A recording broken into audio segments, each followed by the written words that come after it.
అందరికీ నమస్కారం.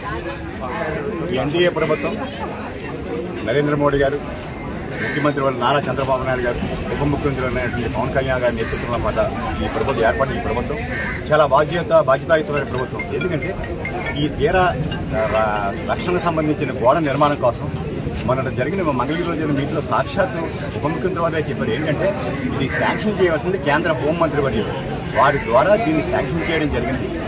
ఈ సమస్య నా దృష్టిలో ఉంది, తప్పకుండా పరిష్కారం చేసే బాధ్యత నాది, అదే దృష్టిలో తీసుకెళ్ళని చెప్పారు.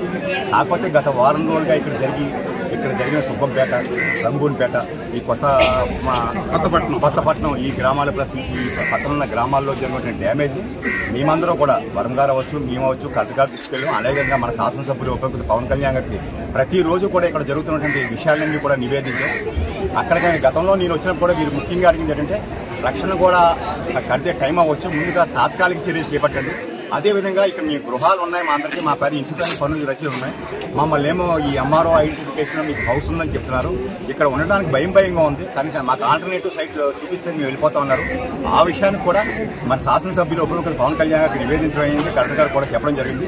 దాని మీద కూడా ప్రభుత్వం నారా చంద్రబాబు నాయుడు గారి నేతృత్వంలోని ప్రభుత్వం సరైన చర్య తీసుకుంటుందని, అలాగే ఉప ముఖ్యమంత్రి కూడా దీని మీద దృష్టి పెట్టారని చెప్తున్నాం. అదేవిధంగా ఈ రోజున ఈ బియ్యం పంపిణీ చేశారు. గతంలో కూడా ఎప్పుడు ఇందాక పెద్దలు చెప్పినట్టుగా ఏదైనా తుఫాన్ డిక్లేర్ ఇస్తారు, కాకపోతే ఏంటంటే మీకు డేటా లేదు, ఈ సందర్భంగా మీరు అంతా ఇబ్బంది పడుతున్న ఉద్దేశంతో మన శాసనసభ్యుల యొక్క రికమెండేషన్ తోటి కలెక్టర్ గారు వీరంతా నివేదించిన బట్టి ఈ శాంక్షన్ జరిగింది. తప్పకుండా మీరు చెప్పిన ప్రతి అంశాన్ని పరిశీలించి మన శాసనసభ్యులకి నివేదిస్తామని మీ అందరికీ వినియోగించుకుంటాం.